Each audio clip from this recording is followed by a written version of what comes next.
Good morning. Lufthansa సమర్పిస్తున్న business breakfast షోకి స్వాగతం. ఏషియన్ మార్కెట్స్ లో ఈ మార్నింగ్ ఒక పాజిటివ్ ట్రేడింగ్ సెషన్స్ కనిపిస్తున్నాయి. ఎస్ఎక్స్ నిఫ్టీ మాత్రం ఫ్లాట్ గా ట్రేడ్ అవుతుంది. అండ్ హాంకాంగ్ చెందిన ఇండెక్స్ హ్యాంగ్సెంగ్ మినహాయిస్తే మిగతా ఇండిసెస్ లో ఒక పాజిటివ్ ట్రేడింగ్ ట్రెండ్ చూస్తున్నాం. డౌ ఫ్యూచర్స్ కూడా సుమారుగా 100 పాయింట్లకు పైగా లాభంతో ట్రేడ్ అవుతున్నాయి. సో ప్రధాన కారణం ఫ్రెంచ్ ఎలక్షన్స్ తర్వాత అందరూ భయపడ్డారు. ఫ్రెంచ్ ఎలక్షన్స్ లో ఎటువంటి అభ్యర్థి మెజారిటీ సాధిస్తారని. సో ఇప్పుడు ప్రో యూరోపియన్ యూనియన్ స్టాన్స్ తీసుకునే ఎమాన్యుయల్ మ్యాక్రాన్ ఈయన లీడ్ చేస్తున్నారట ఫ్రెంచ్ ఎలక్షన్స్ లో నిన్న జరిగిన రౌండ్ 1 ఎలక్షన్స్ ప్రక్రియలో.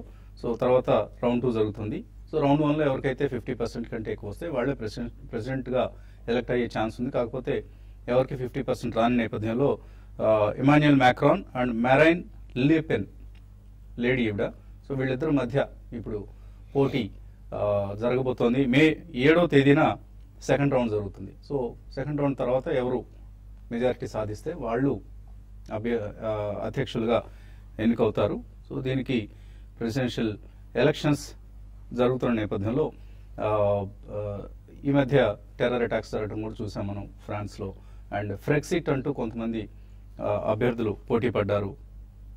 సో ఫ్రెక్సిట్ అనుకూల అభ్యర్థి కాకుండా ఇప్పుడు ఎమాన్యుయల్ మ్యాక్రాన్ ఈయన యూరోపియన్ యూనియన్లోనే కొనసాగేందుకు అనుకూలత చూపించే అభ్యర్థి కాబట్టి ప్రస్తుతానికి అందరూ రిలీఫ్ గా ఫీల్ అవుతున్నారు. సో ఇవి గ్లోబల్ క్యూస్. అయితే డొమెస్టిక్ ఫ్యాక్టర్స్ మనకు Q4 రిజల్ట్స్ కంటిన్యూ అవుతున్నాయి. అండ్ డొమెస్టిక్ ఇన్స్టిట్యూషనల్ ఇన్వెస్టర్స్ నుంచి బయింగ్ జోరుగా సాగుతుంది. ఈ రెండే మేజర్ క్యూస్. ఎందుకంటే ఎఫ్ఐఎస్ సెల్లింగ్ భారీగా వస్తుంది మార్కెట్స్ లోకి. ఎఫ్ఐఎస్ ఫ్రైడే రోజు కూడా 978 crores వర్త్ స్టాక్స్ వాళ్ళు సెల్ చేయడం చూసాం. ఇదే సమయంలో 1130 crores వర్త్ స్టాక్స్ ని డొమెస్టిక్ ఇన్స్టిట్యూషనల్ ఇన్వెస్టర్స్ కొన్నారు. సో ఏదైతే ఎఫ్ఐఎస్ అమ్ముతున్నారో దాని మొత్తాన్ని డిఐఎస్ కొంటున్నారు. ఎందుకంటే డిఐఎస్ దగ్గర ఇప్పుడు విపరీతమైన డబ్బు ఎప్పటికప్పుడు వచ్చి పడుతోంది. రిటైల్ ఇన్వెస్టర్స్ మ్యూచువల్ ఫండ్స్ రూపంలో చేస్తున్న ఇన్వెస్ట్మెంట్ అంతా కూడా డిఐఎస్ మార్కెట్లో ఇన్వెస్ట్ చేయాల్సిన పరిస్థితి. కాబట్టి డిఐఐస్ అంటే డొమెస్టిక్ ఇన్స్టిట్యూషనల్ ఇన్వెస్టర్స్ నుంచి మార్కెట్స్ లోకి భారీగా సొమ్ము వచ్చి పడుతోంది. సో ఇదే మార్కెట్స్ గత కొంతకాలంగా డ్రైవ్ చేస్తున్న అంశం. మార్కెట్స్ ఆల్ టైమ్ హైస్ కి వెళ్ళడానికి ఇప్పుడు కూడా ఇంకా 91-19 ఈ లెవెల్ దగ్గర రెసిలియంట్ గా ఉండడానికి ప్రధాన కారణం. లాస్ట్ 12 months లో కనుక మనం చూస్తే నిఫ్టీ ఆల్మోస్ట్ 15% లాభపడింది. అండ్ ఈ ఏడాదిలో కనుక మనం చూస్తే అంటే ఇయర్ టు డేట్ చూస్తే నిఫ్టీ 11% పెరిగింది. బట్ మిడ్ క్యాప్స్ మాత్రం చాలా చాలా స్ట్రాంగ్ గా మిడ్ క్యాప్ ఇండెక్స్ 24% పెరిగింది. సో యాక్షన్ అంతా కూడా it's not concentrated in the Nifty or large cap stocks, but mid and small cap stocks లోనే ఎక్కువ యాక్టివిటీ మనం చూస్తున్నాం. అందుకనే లాస్ట్ ఫ్రైడే కూడా హెచ్డిఎఫ్సి బ్యాంక్ రిజల్ట్స్ వచ్చాయి. హెచ్డిఎఫ్సి బ్యాంక్ రిజల్ట్ చాలా పాజిటివ్ గా రావడం చూసాం. ఇప్పుడున్న ఎకనామిక్ వాతావరణంలో కూడా కండిషన్స్ లో కూడా HDFC Bank posted robust growth. Quarter on quarter 12%, అలాగే year on year 19% growth post చేసింది. అందుకనే నిఫ్టీ బ్యాంక్ నిఫ్టీకి last Friday support HDFC Bank నుంచి, of course parent company HDFC నుంచి దొరికింది. అండ్ రిలయన్స్ ఇండస్ట్రీస్, ఈ మూడు కనుక లేకపోతే Friday markets were very weak. So ఈ మూడు కంపెనీల నుంచి, మూడు స్టాక్స్ నుంచి నిఫ్టీకి బ్యాంక్ నిఫ్టీ కూడా, of course Reliance is not Bank Nifty component, but HDFC Bank major puller for both the indices. So ఇవాళ కూడా రిజల్ట్స్ సీజన్ కొనసాగుతుంది. Reliance Industries index heavy weight result రాబోతోంది. Of course Reliance Industries positive result వస్తుందని markets ఎప్పటి నుంచో అంచనా వేస్తున్నాయి. And ఈ మధ్య వచ్చిన ర్యాలీ కూడా రిలయన్స్ లో మనం చూసాం. ఒక పాజిటివ్ అంచనాలు మార్కెట్స్ లో ఉన్నాయి. ఫర్ ఇన్స్టెన్స్ రిలయన్స్ ఎర్నింగ్స్ సంబంధించిన అంచనాలు చూస్తే 10% Q4 స్టాండ్ అలోన్ ప్రాఫిట్ లో 10% గ్రోత్ ఉంటుంది అని మార్కెట్ అంచనా వేస్తుంది. రిఫైనింగ్ గ్రాస్ రిఫైనింగ్ మార్జిన్స్ అంటాం మనం. సో జిఆర్ఎన్స్ కూడా $11 వరకు ఉండొచ్చు అనే ఒక అంచనా ఉంది. సో గత లాస్ట్ క్వార్టర్ లో $10.8 పోస్ట్ చేసింది. సో ఈసారి $11 ఉండొచ్చు నాకు అంచనా ఉంది. అలాగే పెట్కెమ్ అండ్ రిఫైనింగ్ వాల్యూమ్స్ పెరుగుతాయని. అండ్ రిలయన్స్ జియో ఏం చేయబోతుంది, రిలయన్స్ జియో నెంబర్స్ ని ఒకవేళ ఇందులో ఏమైనా యాడ్ చేయడం స్టార్ట్ చేస్తారా, అట్లీస్ట్ ఈ క్వార్టర్ నుంచి ఏమైనా జరుగుతుందా అన్నది కూడా చూడాలి. ఎందుకంటే సుమారుగా 100 million కస్టమర్స్ ని రిలయన్స్ జియో నిలబెట్టుకునే అవకాశం ఉంది as a paid customers. So ఇప్పటిదాకా ఉన్న ఫ్రీ కస్టమర్స్ నుంచి పెయిడ్ కస్టమర్స్గా మారే వాళ్ళ సంఖ్య ఎనీవేర్ బిట్వీన్ 90 to 100 మిలియన్ ఉండొచ్చు అనే ఒక అంచనా ఉంది. సో దాని మీద వచ్చే రెవెన్యూస్ని ఈ క్వార్టర్ నుంచి కన్సిడర్ చేసి P&L అకౌంట్ కలుపుతారా అన్నది ఒకసారి వేచి చూడాలి. సో ఇవి రిలయన్స్ ఇండస్ట్రీస్ సంబంధించిన ఎర్నింగ్స్ ఎస్టిమేట్స్. ఇంకా మార్కెట్ అవర్స్ తర్వాత వస్తాయి కాబట్టి స్టాక్ ప్రైస్ రియాక్షన్ అంతా కూడా రేపే ఉంటుంది. అలాగే Kotak bank, Ambuja cements, Maruti Suzuki, TVS motors, Biocon, LIC housing finance ఇవన్నీ ఈ వారంలో రిజల్ట్స్ ప్రకటించిన కంపెనీస్. సో రిజల్ట్ సీజన్ మీద అందరి దృష్టి కేంద్రీకృతమైంది. అండ్ ఇందాక అనుకున్నట్లుగా medium and small caps out perform చేస్తున్న సమయం కాబట్టి ఇండివిజువల్ స్టాక్స్ని ఐడెంటిఫై చేసి ఏ స్టాక్స్ ఏ కంపెనీలు చక్కటి రిజల్ట్స్ ఇస్తున్నాయి, ఈ రిజల్ట్స్ని ఫాలో అవుతూ మనం బయింగ్ డెసిషన్స్ తీసుకుంటూ పోర్ట్ఫోలియోస్ని రీస్ట్రక్చర్ చేసుకోవాల్సిన సమయం ఇది. ఇంకా ఎనలిస్ట్ ఏమంటున్నారు అడిగి తెలుసుకుందాం. సో రిజల్ట్ సీజన్ కొనసాగుతోంది అండ్ ఐటీ, ఫార్మా చాలా వీక్గా ఉన్న సమయం ఇది. ఓన్లీ బ్యాంక్స్ అండ్ రిలయన్స్ లాంటి కంపెనీస్ లీడ్ చేయాల్సిన సమయం కూడా ఇండెక్స్ను, లాభాలని, ర్యాలీస్ని. సో మీరు ఎటువంటి అంచనాలతో ఉన్నారు? రిలయన్స్ అఫ్ కోర్స్ మనకి జియోది నెంబర్స్ ఈ క్వార్టర్ నుంచి అంటే at least April to June quarter నుంచి మానిటైజేషన్ అనేది మనకి రావడం చూస్తామండి. అది పక్కన పెడితే డెఫినెట్లీ మనకి real estate is again one theme. Housing finance and real estate మనకి 2003-04 actually infrastructure, real estate and housing finance అప్పుడు లేదు. ఈ రెండింటితో మొదలైంది. ఐ థింక్ అగైన్ మళ్ళీ అది renewal of the same theme అని మనం చెప్పొచ్చు. ఇదే కాకుండా మనకు కొత్త థీమ్స్ కొద్దిగా ఈసారి యాడ్ అవుతున్నాయండి. Like maybe chemicals and fine chemicals, NBFCs. So ఇటువంటివి కూడా కొత్త, ఎయిర్లైన్ ఇండస్ట్రీ ఈసారి surprisingly we have seen airline industry participating. So మీరు అన్నట్టు మిడ్ అండ్ స్మాల్ క్యాప్ లో మెజారిటీ ఆఫ్ ఈ స్టాక్స్ అనేది వస్తాయండి. బ్రాండెడ్ అపారెల్స్ ఇటువంటివన్నీ కూడా. So I think external news అనేది మనకి పాజిటివ్ గానే ఉంది ఇప్పటిదాకైతే ఫ్రెంచ్ ఎలక్షన్ పరంగా. And I don't think any major news US పరంగా కూడా మనకి నెగిటివ్ అంటూ ఏం లేదు. So completely it will be driven by results, domestic results అనే చెప్పాలి. సో డొమెస్టిక్ రిజల్ట్స్ లో definitely banking and financials will lead the way and followed by real estate, housing finance ఇటువంటివన్నీ కూడా ఉంటాయి. So rest of the themes లో majority మనకి mid, small and micro cap stocks దొరుకుతాయి కాబట్టి రాబోయే మేబీ 2-3 వీక్స్ లో ఎక్కడైతే మనకి చిన్న reaction sectorally or even stock specific వస్తాయో అక్కడ తప్పకుండా మనం స్టాక్స్ కొనాలండి.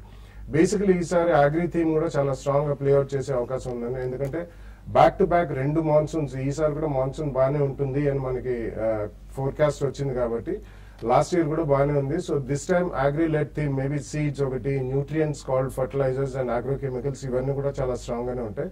సో సెలెక్టివ్లీ కొద్దిగా మనం ఇది సీజనాలిటీ కూడా ఉంటుంది కాబట్టి సీజనల్ ప్లే కూడా మనం చేయొచ్చు. ఆల్ ఇన్ ఆల్ మనకి mid, small and micro cap లో చాలా స్ట్రాంగ్ థీమ్ ఎమర్జ్ అవుతుంది. రాబోయే 1 or 2 years లో కొన్ని గతంలో under valued stocks I think they are catching up with valuations అని చెప్పొచ్చు. సో ఎక్కడైతే మనకి ఎక్స్ట్రీమ్లీ హై PE రేషియోస్ లేకుండా కొద్దిగా గుడ్ బ్యాలెన్స్ షీట్స్ ఉన్న కంపెనీస్ ఉన్నాయో రాబోయే 2-3 వీక్స్ లో మాత్రం తప్పకుండా అటువంటి స్టాక్స్ ఫస్ట్ ప్రైస్ పాయింట్ లో అట్లీస్ట్ కొనుగోలు చేయాలి. సో ట్రేడర్స్ ఎటువంటి సలహా ఇస్తున్నారు? ట్రేడింగ్ పరంగా చూడాలి అంటే మార్కెట్స్ హయ్యర్ లెవెల్స్ లో సస్టైన్ కాలేకపోతున్నాయి. లాస్ట్ ఫ్యూ ట్రేడింగ్ సెషన్ కనుక గమనిస్తే మనకి హయ్యర్ లెవెల్స్ సస్టైన్ కాలేకపోతున్నాయి. At the same time lower levels నుంచి కూడా కొంత మార్కెట్స్ లాస్ట్ ట్రేడింగ్ సెషన్ లో రికవరీ వచ్చింది. అయితే FIs మాత్రం లాస్ట్ ఒక 1 week ట్రేడింగ్ అని గమనిస్తే వాళ్ళు ఎక్కువగా ర్యాలీస్ వచ్చినప్పుడు కూడా లాంగ్ అన్వైండింగ్ చేసుకుంటున్నారు. ప్లస్ దానికి తోడు కొంత షార్ట్స్ కూడా కొన్ని కౌంటర్స్ లో ఇన్ని రోజులు మనకి ఓన్లీ లాంగ్స్ బిల్డ్ కావడం చూస్తున్నాము. అయితే ఈ మధ్య లాస్ట్ ఒక 1 week నుంచి మా షార్ట్స్ కూడా ర్యాలీస్ లో షార్ట్స్ కూడా బిల్డ్ చేస్తున్నారు. అదేవిధంగా కొంత ఆప్షన్స్ లో కానీ పుట్ ఆప్షన్స్ కి కొంత ఇంట్రెస్ట్ అనేది చూస్తున్నాము. కాబట్టి ఇక్కడ నుంచి ఏంటంటే మార్కెట్ ఒక రేంజ్ లో ఉండే అవకాశాలు ఎక్కువ ఉన్నాయి. హయ్యర్ సైడ్ చూసుకుంటే 9160, 9150 దగ్గర నిఫ్టీకి బాగా రెసిస్టెన్స్ అనేది షార్ట్ టర్మ్ కి ప్లస్ ఈ రోజు రేపు అని కాకుండా నెక్స్ట్ ఒక 1 week కి రెసిస్టెన్స్ ఫేస్ చేయొచ్చు. అది దాటితేనే నిఫ్టీ మళ్ళీ 9200 వైపు దాటి న్యూ హైస్ వైపు వెళ్తుంది. ఒకవేళ దాటి లేని పరిస్థితుల్లో రానున్న రోజుల్లో 9020 అనేది ఒక సపోర్ట్ ఉంది. ఇక్కడ నుంచి ఒక 100 పాయింట్స్ ఎగ్జాక్ట్ గా ఆ లెవెల్ కి రావచ్చు. ఏదైనా కూడా రిజల్ట్ ఉన్నాయి కాబట్టి అటు సెల్ ఆఫ్స్ ఉండవు, అట్లనే పెద్ద ర్యాలీస్ కూడా ఉండవు. రేంజ్ బౌండ్ స్టాక్ స్పెసిఫిక్ ఉంటుంది. తర్వాత ఈ రోజు విషయానికి వస్తే ఈ రోజు కూడా చాలా వరకు సేమ్ అదే ట్రెండ్ అనేది ఫ్లాట్ గా ఉండే అవకాశాలు ఎక్కువ ఉన్నాయి. అదే స్టాక్ స్పెసిఫిక్ లో మిడ్ క్యాప్ లో యాక్షన్ కొనసాగవచ్చు. ఇండివిజువల్ స్టాక్స్ పరంగా చూసుకుంటే బై చేయడానికి కొంత BPCL లాంటి స్టాక్ ని కొంత అనుకూలంగా ఉండొచ్చు ఈ రోజు. కాబట్టి ఎవరీ డిప్ లో కూడా BPCL బై చేయమంటాను. అదేవిధంగా సెల్ చేయడానికి సెంచరీ ఇండియన్ ఇండస్ఇండ్ బ్యాంక్ ఒకటి హయ్యర్ లెవెల్స్ లో మొన్న లాస్ట్ వీక్ మంచి రిజల్ట్ ఇచ్చినా కూడా కొంత హయ్యర్ లెవెల్స్ లో 52 వీక్ హై దగ్గర రియాక్షన్ అనేది స్టాక్ లో చూసాము. కాబట్టి ఇంట్రాడే కోసం హయ్యర్ లెవెల్స్ లో సెల్ చేయమంటాను. అదేవిధంగా సెంచరీ టెక్స్టైల్స్ ను కూడా సెల్ చేయమంటాను. ఇంకా రీసెంట్ గా చూసుకుంటే మనకి రియల్ ఎస్టేట్ స్టాక్స్ అన్ని కూడా చాలా స్ట్రాంగ్ గా అప్ ట్రెండ్ అనేది కనపడుతుంది. అయితే కొంచెం ప్రాఫిట్ బుకింగ్ అనేది ఈ లెవెల్లో రియల్ ఎస్టేట్ కౌంటర్స్ లో రావచ్చు, వాటిలో ప్రాఫిట్ బుక్ చేసుకోమంటాను. ఇక బ్యాంక్ నిఫ్టీ విషయానికి వస్తే బ్యాంక్ నిఫ్టీకి మనకి హెచ్డిఎఫ్సి బ్యాంక్ కారణంగా లాస్ట్ ట్రేడింగ్ సెషన్ లో చాలా స్ట్రాంగ్ ఉందని చెప్పొచ్చు. అయితే ఈ రోజు కొంచెం బ్యాంక్ నిఫ్టీలో కూడా కొంచెం ప్రాఫిట్ బుకింగ్ రావచ్చు. షార్ట్ టర్మ్ కి అయితే మాత్రం బ్యాంక్ నిఫ్టీ కొంచెం ఇన్ని రోజులు ఉన్న స్ట్రెంత్ అయితే ఇప్పుడు కనపట్టలేదు. కాబట్టి ఇది సెల్ అండ్ ర్యాలీస్ అని చెప్తాను.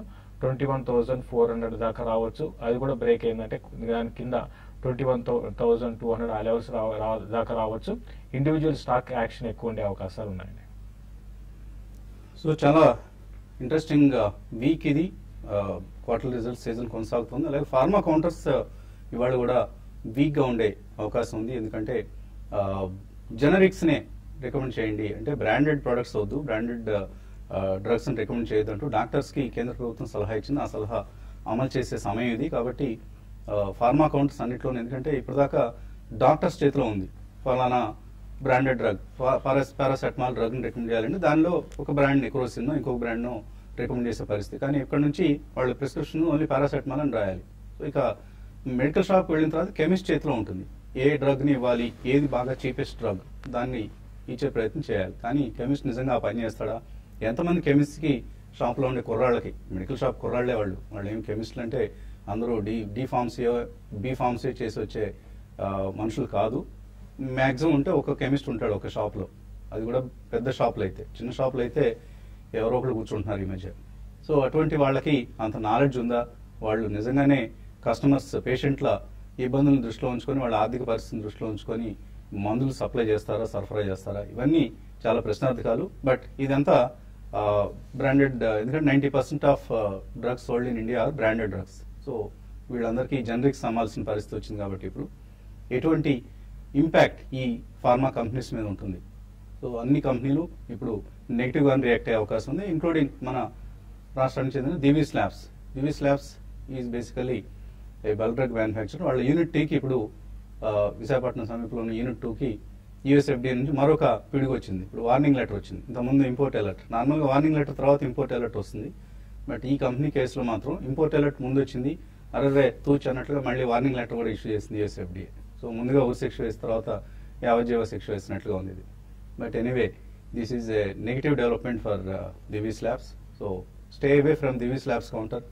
బాగా తగ్గింది కదా కొందాం అన్న ఉద్దేశంతో రావద్దు. ఎందుకంటే వెరీ నాన్ ట్రాన్స్పరెంట్ మేనేజ్మెంట్ ఇది. వాళ్ళు ఎప్పుడు మీడియా దగ్గరికి రారు, మీడియా ఎప్పుడన్నా అప్రోచ్ అవుదామన్నా కూడా రెస్పాండ్ కారు. సో ఎంత దారుణమైన మేనేజ్మెంట్ జోలికి మనం వెళ్ళకపోవడమే మంచిది. Let them die their death. So వాళ్ళ కర్మానికి వాళ్ళని వదిలేద్దాం. మంచి కంపెనీలు ఇంకా చాలా ఉన్నాయి మార్కెట్స్లో, వాటిలో ఎంటర్ అయ్యే ప్రయత్నం చేద్దాం. ఇక ఈ నోట్తో చిన్న విరామం తీసుకుందాం. విరామం తర్వాత ఇన్వెస్టర్స్ నుంచి కాల్స్, మెయిల్స్ తీసుకుందాం. లుఫ్తాన్సా సమర్పిస్తున్న బిజినెస్ బ్రేక్ఫాస్ట్ షోకి తిరిగి స్వాగతం. ఒక ఇంట్రెస్టింగ్ వీక్ ఈ వారం అని మనం అనుకున్నాం. సో ఓవైపు ఎఫోర్డబుల్ హెల్త్ కేర్ అంటూ కేంద్ర ప్రభుత్వం కంపెనీల మీద అంటే బ్రాండెడ్ ప్రొడక్ట్స్ కంటే కూడా జనరిక్ ప్రొడక్ట్స్నే ఎక్కువగా ప్రోత్సహించాలనే ఉద్దేశంతో ఎఫోర్డబుల్ హెల్త్ కేర్ వైపు కేంద్ర ప్రభుత్వం అడుగులేస్తున్న సమయం ఇది. కాబట్టి ఫార్మా కంపెనీ షేర్ ప్రైసెస్ కొద్దిగా ఒత్తిడికి లోనే అవకాశం ఉంది. అలాగే ఇతర క్యూస్ చూస్తే మనం S chance IPO, S Chand company public issue వస్తుంది. ఏప్రిల్ 26 అంటే ఎల్లుండి నుంచి ఇష్యూ ప్రారంభమవుతుంది. 28వ తేదీతో ఇష్యూ క్లోజ్ అవుతుంది. సో 660 నుంచి 670 రూపాయల ప్రైస్ బ్యాండ్తో ఇష్యూ చేస్తున్న ఎస్ ఛాన్స్ ఐపీఓ ఇన్వెస్ట్మెంట్కి అనుకూలంగా ఉందని చెప్పుకోవచ్చు. కంపెనీ చాలా strong player. K12 educational content company అనే పేరుతో వీళ్ళు సిబిఎస్ఈ, ఐసిఎస్సి సిలబస్కి సంబంధించిన టెక్స్ట్ బుక్స్, గైడ్స్ వీటిని పబ్లిష్ చేస్తుంటారు. సో ఒక strong company in terms of education content. So valuations కొద్దిగా ఎక్స్పెన్సివ్ కనిపిస్తున్నప్పుడు కూడా రిస్క్ తీసుకోగలిగిన వాళ్ళకి this is a best bet అవుతుంది. So be ready to invest in S chance IPO. ఎల్లుండి కాబట్టి ఇంకా పూర్తి వివరాలు ఎల్లుండి మాట్లాడుకుందాం. అలాగే ఒక బెంగళూరు ఇన్వెస్టర్స్ ట్రేడర్స్కి శుభవార్త. ఇంతకుముందు మనం ఫండమెంటల్ టెక్నికల్ అనాలిసిస్ సంబంధించిన వర్క్షాప్స్ని హైదరాబాద్లో, విజయవాడలో కండక్ట్ చేసుకున్న సంగతి తెలిసిందే. ఇప్పుడు బెంగళూరు ఇచ్చేస్తుంది మన అనలిస్ట్ టీమ్. సో మన ఉద్దండులు అందరూ కూడా అక్కడ బెంగళూరు ఇన్వెస్టర్స్ ట్రేడర్స్తో ముఖాముఖి మాట్లాడేందుకు విచ్చేస్తున్నారు. మే 6-7 తేదీల్లో ఐవి శాంక్టమ్ అట ఈ హోటల్ నిర్ణయించారు మన ఆర్గనైజర్స్. అక్కడ కండక్ట్ చేయబోతున్నాం ఈ వర్క్షాప్ని. సో ఈ సదవకాశాన్ని బెంగళూరు, ఎందుకంటే ఎప్పటి నుంచో చాలా మంది బెంగళూరు చుట్టుపక్కల ప్రాంతాల నుంచి, బెంగళూరు నగరం నుంచి కూడా మా దగ్గర కూడా మీరు రండి ఒక వర్క్షాప్ కండక్ట్ చేయండి అంటూ అడగడం జరిగింది. దానికి స్పందనగా ఇప్పుడు మనం వస్తున్నాం కాబట్టి, ఎందుకంటే మాకు వచ్చే కాల్స్ మెయిల్స్లో 1/3 బెంగళూరు నుంచే వస్తున్నాయి. ఇన్ఫ్యాక్ట్ విజయవాడ, వైజాగ్ రెండు కలిపి ఎంతమంది కాల్ చేస్తారో ఆ ప్రాంతాల నుంచి, బెంగళూరు నుంచే అన్ని కాల్స్ వస్తుంటాయి మనకి. So it's very large community of Telugu people residing in Bengaluru and surrounding areas. కాబట్టి వాళ్ళందరి సౌకర్యం కోసం, సౌలభ్యం కోసం వర్క్షాప్స్ కండక్ట్ చేస్తున్నాం. ఈ సదవకాశాన్ని వినియోగించుకోండి. చక్కటి అవకాశం ఇది. And May 6th and 7th, in fact 6th evening ఒక నెట్వర్కింగ్ డిన్నర్ కూడా ఉంది. దానిలో కూడా మన అనలిస్ట్ అందరూ అక్కడ పార్టిసిపేట్ చేసి ఇన్వెస్టర్స్తో సరదాగా కాసేపు కాలక్షేపం, ముచ్చట్లు, మొత్తం మార్కెట్ రిలేటెడే, మళ్ళీ వేరే విషయాలు ఏమి మాట్లాడుకోండి. ఈ అంశాన్ని గమనించి మీ పేర్లను ముందుగానే రిజిస్టర్ చేసుకోండి. అండ్ కొద్ది సీట్లు మాత్రం ఉంటాయి కాబట్టి దయచేసి first come first serve basis మీద మనం అందుబాటులో ఉంచుతాం ఈ సీట్స్ని. కాబట్టి రిజర్వ్ చేసుకోండి వాళ్ళే. కృష్ణమూర్తి కాలర్ లైన్లో ఉన్నారు హైదరాబాద్ నుంచి. హలో అడగండి కృష్ణమూర్తి గారు, అడగండి. గుడ్ మార్నింగ్ అండి. మార్నింగ్ అండి. సార్, ఈ ఎన్ఎస్సీలో సడన్ గా ఒకటి డాలర్ ఇండస్ట్రీస్ అని లిస్టింగ్ కనిపిస్తుందండి $1,300 ప్రైస్ లో. అవునండి. దీని డాటా ఎక్కడా కనిపించట్లేదు. ఇది ఎట్లా ఉంటుంది ఇన్వెస్ట్మెంట్ కి? రెండోది ఇండియన్ టెరియన్ అని ఒకటి రెడీమేడ్ గార్మెంట్స్ కంపెనీ ఒకటి ఉందండి. దీనిలో ఇన్వెస్ట్మెంట్ చేయవచ్చా? ఓకే, డాలర్ ఇండస్ట్రీస్ పరిస్థితి ఏంటి? ఈ మధ్య లిస్ట్ అయిన కంపెనీ ఇది. And Indian terrain last week list అయిందండి డాలర్. డెఫినెట్లీ ఇది అండర్ గార్మెంట్స్ లో they are one of the big players అండి. మనకి ఆల్రెడీ లిస్టెడ్ స్పేస్ లో ఉన్నారు. రూపాయన్ కంపెనీ, లక్స్, ఇటువంటివన్నీ కూడా ఉన్నాయి. సో పేజ్ ఇండస్ట్రీస్ స్టోరీ మనకి తెలిసిందే. It's an American brand name అండి, జాకీ. బట్ వాళ్ళు ఫ్రాంచైజీ ఇండియా అండ్ ఇతరత్ర ఇక్కడ నైబరింగ్ కంట్రీస్ కి they are the leaders. So కాబట్టి అది డాలర్ ఇండస్ట్రీస్ కొత్తగా లిస్టింగ్ అయింది కాబట్టి కంప్లీట్ డీటెయిల్స్ అన్ని కూడా మనకి ఇంకా తెలియదు. So you should wait for the details to be published on the net అండి. సో అది పక్కన పెడితే Indian terrain is a decent company అండి. బట్ అది కూడా క్యాచ్అప్ స్టోరీ అని చెప్పాలి. గతంలో చాలా రోజుల నుంచి లిస్టెడ్ ఇది, కానీ అంతగా మనకి ఫండమెంటల్ పరంగా పర్ఫార్మెన్స్ కనిపించలేదు. But I think definitely it's a strong play అండి. రాబోయే రోజుల్లో they have some good up market fashion labels కూడా ఉన్నాయి కాబట్టి ఐ థింక్ కొద్దిగా ఒకటేసారి కాకుండా మేబీ 2 or 3 ప్రైస్ పాయింట్స్ మీరు కొనుక్కుంటే రాబోయే 2 or 3 years లో ఈ complete branded apparels and garments ఇవన్నీ కూడా they will be huge theme కాబట్టి తప్పకుండా మంచి రిటర్న్స్ వచ్చే అవకాశం ఉంది. So medium and small caps కి మార్కెట్లో చాలా డిమాండ్ ఉన్న నేపథ్యంలో డాలర్ ఇండస్ట్రీస్ చాలా స్ట్రాంగ్ గా ఉంది. లాస్ట్ ఫ్రైడే కూడా 5% అప్పర్ సర్క్యూట్ దగ్గర ఫ్రీజ్ అయింది 1379 ప్రైస్ దగ్గర. తర్వాత కాలర్ బెంగళూరు నుంచి అమర్ లైన్ లో ఉన్నారు. Hello, good morning sir. Morning అండి, అడగండి Amar. First of all, I would like to thanks for conducting the technical workshop in Bangalore. Thank you sir. So long waiting for Bangalore people. Participate చేయండి అమర్ మీరు కూడా. Definitely. We are waiting for that, actually. Sure అండి. And my question is, for investors, can we buy GIC housing and LIC housing for short term? Because the results is going to announce, right? Yeah. So result ముందు position తీసుకోవడం అనేది మనం guess చేయలేమండి ఎటువంటి result వస్తుంది company నుంచి అనేది. They are expected to post good results. Like Grow Finance చూసాం మనం, ఒక స్ట్రాంగ్ రిజల్ట్ ని ప్రకటించింది. సిమిలర్లీ అదర్ 2 కంపెనీస్ మీరు అడిగినా కూడా మంచి రిజల్ట్ ప్రకటించే అవకాశం ఉంది. కానీ స్టాక్ ప్రైస్ లో ఎటువంటి గ్యాంబుల్ చేయొచ్చు అనేది మనం చెప్పడం కష్టం. సో ఏమైనా ప్రైస్ లెవెల్స్ గమనిస్తున్నారు మీరు? జిఐసి హౌసింగ్ ఫైనాన్స్ మనం ఆల్రెడీ చూసామంటే జస్ట్ 1.5 month 2 months లోనే 320 నుంచి 520 దాకా వచ్చింది. అయితే రిజల్ట్ ముందు ఈ లెవెల్లో మీకు కొంచెం వెయిట్ చేయడం అని చెప్తానండి. రిజల్ట్ తర్వాత మీరు బై చేసుకోమంటాను. దీనికి తోడు మార్కెట్ కూడా చూసుకుంటే నిఫ్టీ మిడ్ క్యాప్ కూడా స్లోగా మార్కెట్స్ ఈ లెవెల్ నుంచి ఒక లెవెల్ కట్ అయితే కొంచెం మీ స్టాక్స్ కూడా రియాక్షన్ రావచ్చు. కాబట్టి కరెక్షన్స్ లో అంటే ఇప్పుడు ఇమీడియట్ గా 520 దగ్గర జిఐసికి రెసిస్టెన్స్ ఉంటుంది.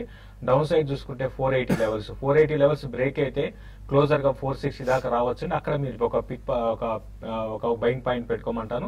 అదేవిధంగా ఎల్ఐసి హౌసింగ్ ఫైనాన్స్ కి 620 ఆ లెవెల్ దాకా రావచ్చు. ఒకవేళ కరెక్షన్ కానీ స్టార్ట్ అయితే. మేజర్ గా పెద్దగా కరెక్షన్ ఈ 2 స్టాక్స్ లో ఉండవండి. కాబట్టి చిన్న డిప్స్ లో మీరు కొనుక్కోమని చెప్తారు. ఓకే అండి. ఇంకా కాలర్స్ అలాగే మెయిలర్స్ నిరీక్షిస్తున్నారు వాళ్ళ సందేహాల కోసం, సమాధానాల కోసం. కాకపోతే సమయం మించిపోయింది. ఇక్కడతో మనం TV5లో ఈ కార్యక్రమాన్ని ముగించుకొని TV5 మనీలో ప్రవేశిద్దాం. జస్ట్ ఫ్యూ సెకండ్స్ గ్యాప్ తర్వాత. Keep watching TV5.